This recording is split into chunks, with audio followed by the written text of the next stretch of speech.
अस्सलाम वालेकुम students. Question number 8 का ही थर्ड पार्ट भी यहाँ पर अब आप मुलाहिजा कर रहे हैं और यहाँ पर मैंने पहले से ही जो एक्सप्रेशन को हमने डिवाइड करना था उसे डिवीजन बॉक्स के अंदर लिख दिया है और जिस एक्सप्रेशन से डिवाइड करना था उसे डिवीजन बॉक्स से बाहर लिख दिया है। और अब जैसे हमने इससे पहले वाली एपिसोड में सवाल किया था बिल्कुल वैसे यहाँ पर हम सवाल करेंगे।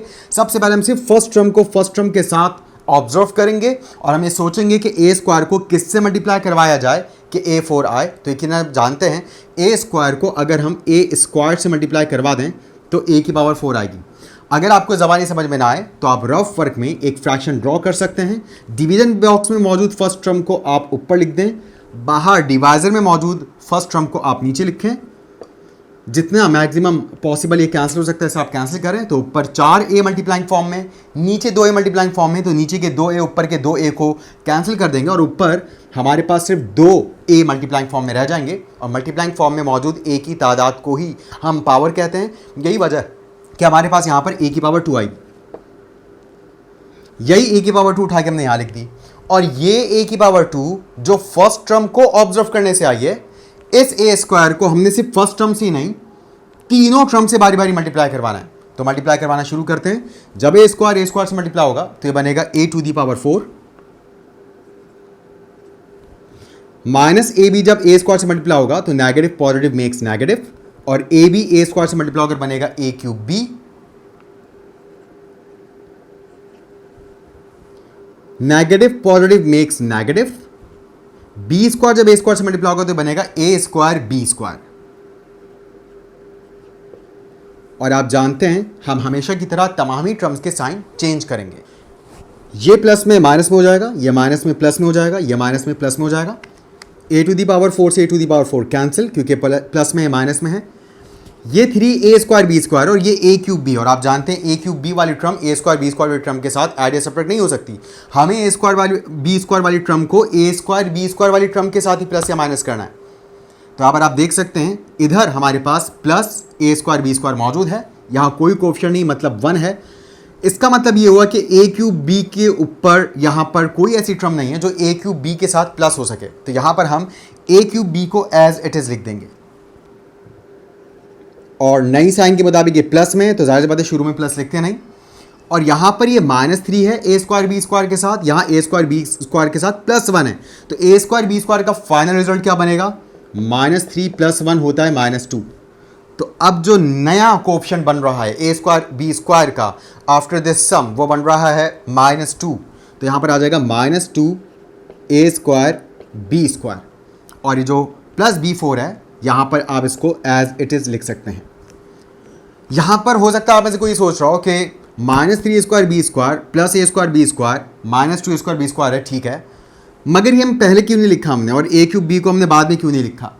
तो इस चीज़ को बहुत ध्यान से समझ लीजिए। आपने पिछले एपिसोड्स में जो एक्सप्रेशंस हैं उनको आपने असेंडिंग और डिसेंडिंग ऑर्डर में लिखना सीखा था और मैंने आपको बताया था कि मैथमेटिकल एक्सप्रेशन में जो स्टैंडर्ड तरीका है अरेंज करने का वो डिसेंडिंग ऑर्डर है। यानी कि आप जो भी पर्टिकुलर वेरिएबल है, जिस वेरिएबल को आप फोकस कर रहे हैं, उस वेरिएबल के हिसाब से आप जब लिखेंगे तो सबसे पहले उसकी बड़ी पावर को लिखेंगे, फिर उससे छोटी पावर, फिर उससे छोटी पावर, आखिर में सबसे छोटी पावर। तो यहाँ पर हम जिस वेरिएबल को अहमियत दे रहे हैं वो a है। यही वजह कि आप देख सकते हैं डिवाइजर में a के हिसाब से ये डिवाइजर डिसेंडिंग ऑर्डर में लिखा गया है। यहाँ a की पावर 2 है, यहाँ a की पावर 1 है, फिर यहाँ b की पावर 1 है, b की पावर 2 है। b के एतबार से तो ये डिसेंडिंग ऑर्डर के बजाय असेंडिंग ऑर्डर में लिखा गया है। बिल्कुल वैसे ही यहाँ पर भी ये a के एतबार से डिसेंडिंग ऑर्डर में लिखा गया है। तो इस तरतीब को हमें मेंटेन करना है, अदरवाइज हमारे लिए सवाल करना मुश्किल हो जाएगा। तो यही तरतीब को हमने यहाँ मेंटेन रखा है, यानी कि a के हिसाब से हम एक्सप्रेशंस को डिसेंडिंग ऑर्डर में लिख रहे हैं। यानी कि जहाँ हमें a की पावर बड़ी दिखाई देगी उसे हम सबसे पहले लिखेंगे। तो हम सिर्फ a को ऑब्जर्व करेंगे, बाकी किसी भी टर्म को हम ऑब्जर्व नहीं करेंगे, किसी भी हम और वेरिएबल को हम नहीं देख रहे हैं। तो यहाँ a की पावर 3, यहाँ a की पावर 2 है और यहाँ a की पावर 0 है, यानी कि a की पावर नहीं है। तो फाइनली अब फिर से हम यहाँ मौजूद फर्स्ट टर्म को देखेंगे और यहाँ मौजूद फर्स्ट टर्म को देखेंगे और ये सोचेंगे कि a स्क्वायर किससे मल्टीप्लाई हो कि ये a क्यूब बी आए। तो आप जानते हैं अगर हम a स्क्वायर को ए बी से मल्टीप्लाई करवा देते हैं तो a की पावर 2 a की पावर 1 मिलकर a क्यूब हो जाएगा और b भी मल्टीप्लाइंग फॉर्म में एज इट इज आ जाएगा। और अगर आपको ज़बानी प्रॉब्लम हो तो बिल्कुल वही आप फॉर्मूला यहाँ अप्लाई करें, बिल्कुल वही ट्रिक आप यहाँ अप्लाई करें। एक फ्रैक्शन बनाएं, डिवीजन बॉक्स के अंदर मौजूद फर्स्ट टर्म को ऊपर लिख दें, डिवाइजर में मौजूद फर्स्ट टर्म को नीचे लिख दें जो कि a स्क्वायर है। नीचे मौजूद 2a, ऊपर मौजूद 3 में से 2a को कैंसिल कर देंगे और ऊपर सिर्फ a की पावर 1 रह जाएगी। फाइनली हमारे पास जवाब आया ab। यही ab उठा के हमने यहाँ लिख दिया प्लस में, इसलिए प्लस ab लिखा। अब इस ab को हम सिर्फ फर्स्ट टर्म से नहीं बल्कि सारी टर्म से बारी बारी मल्टीप्लाई करवाएंगे। a स्क्वायर जब अब ab से मल्टीप्लाई होगा तो ये बनेगा a क्यूब b,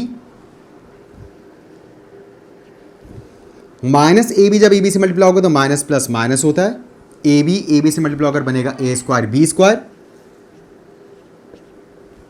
उसके बाद ये माइनस बी स्क्वायर जब ab से मल्टीप्लाई होगा तो माइनस प्लस माइनस होता है, और b स्क्वायर ab से मल्टीप्लाई होकर बनेगा ab क्यूब। नाउ अगेन हमेशा की तरह हम यहां पर साइन चेंज करने वाले हैं। ये प्लस में है माइनस में हो जाएगा, ये माइनस में प्लस में हो जाएगा, ये माइनस में प्लस में हो जाएगा। a क्यूब b पॉजिटिव के a क्यूब b नेगेटिव से कैंसिल हो जाएगा। यहाँ पर a स्क्वायर बी स्क्वायर को कोफिशिएंट है -2, यहाँ पर a स्क्वायर बी स्क्वायर को कोफिशिएंट है अकॉर्डिंग टू न्यू साइन +1। -2 + 1 आप जानते हैं -1 होता है, 1 हम लिखते नहीं, इसलिए a स्क्वायर बी स्क्वायर के साथ हम सिर्फ -1 लगा देंगे। यहाँ पर हमारे पास a स्क्वायर बी स्क्वायर आ गया है। और अब उसके बाद यहाँ पर ये दोनों टर्म सेम नहीं है, ये तो आपस में ऐड सेपरेट नहीं हो सकती।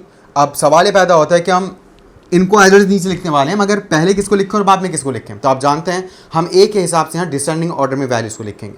तो यहाँ a की पावर 1 है और यहाँ a की पावर 0 है, क्योंकि यहाँ a है ही नहीं, इसलिए प्लस ab क्यूब पहले आएगा और फिर हमारे पास आएगा plus b to the power 4। अब दोबारा हम वही काम करने जा रहे हैं, यानी कि हम ये सोचने वाले हैं कि a स्क्वायर को किससे मल्टीप्लाई करवाएं कि minus a square B square आए। तो आप जानते हैं कि अगर हम a स्क्वायर को माइनस बी स्क्वायर से मल्टीप्लाई करवा देते हैं तो प्लस माइनस माइनस हो जाएगा और a square into b square बनेगा a स्क्वायर बी स्क्वायर। और अगर आपको प्रॉब्लम हो ज़बानी समझने में तो आप एक फ्रैक्शन बना सकते हैं। डिवीजन बॉक्स के अंदर मौजूद फर्स्ट टर्म को आप ऊपर लिख दें, फर्स्ट टर्म है minus a square B square. Divisor में मौजूद फर्स्ट टर्म को आप नीचे लिखें, डिवाइजर में फर्स्ट टर्म a स्क्वायर है, a स्क्वायर से square cancel, minus b square बच गया और जो बच गया वही हम ऊपर लिखेंगे और यहाँ ऊपर लिखकर डिवाइजर में मौजूद तमाम टर्म्स को इससे मल्टीप्लाई करवाएंगे।